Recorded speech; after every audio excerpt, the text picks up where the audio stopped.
One of the things that I've really tried to do through this whole thing is stay out of politics.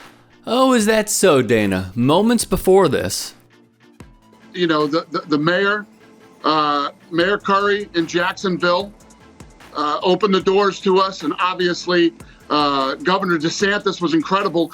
You have to have government officials that you can work with. here was White touting his relationship with elected Republicans in Florida. And I've had a great relationship with the royal family in Abu Dhabi for over 12 years. And the same in other countries. Or whatever your deal is, or whatever I'm not a real political person. So he's been trying this shtick for a minute. It was clear his highest priority was always the health and safety of everyone in our country. Yet speaks at the RNC not once. Dana White. What's up, GOP? Good evening, everyone. My name is Dana White. I am the president of the Ultimate Fighting Championship.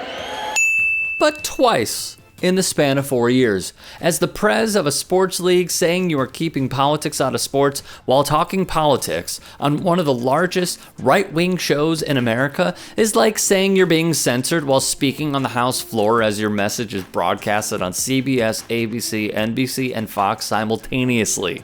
I learned what was happening to me had a name.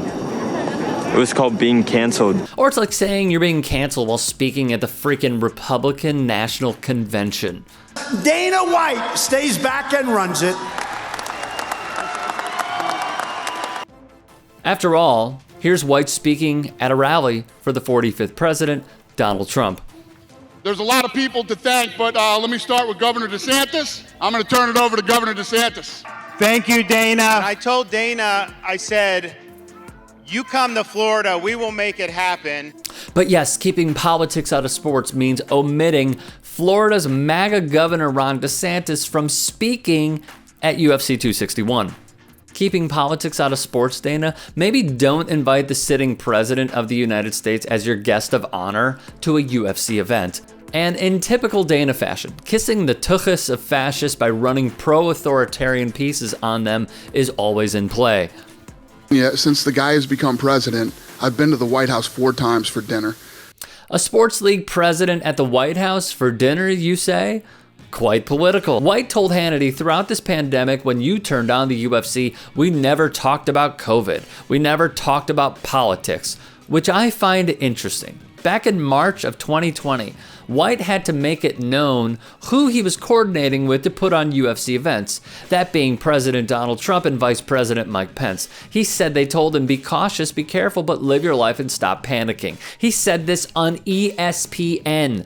Carano compared hating someone for their political views to the persecution of Jewish people during the Holocaust. When Gina Carano showed herself as a prop for the Ben Shapiros of the world, Dana commented on her politics. Then did the Trumpian song and dance of blaming the media. Leave Gina alone. You know, listen, we make mistakes.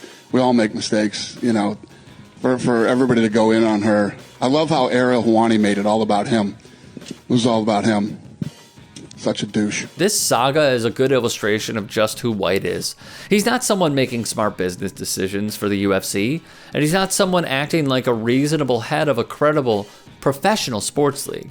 But he is someone who's willing to carry petty grievances forever, and who's willing to waste his public capital defending former UFC-affiliated fighters against reasonable media coverage. Perhaps no critique could come as sharply as June White, Dana's own mother, who wrote in her memoir of her son, "It is difficult for me to see how, as the popularity of the UFC evolved, the person I once knew changed into someone who was egotistical, self-centered, arrogant, and cruel. Dana went from being a true friend, a good son, and a truly nice person to being a vindictive tyrant who lacks any feelings for how he treats others."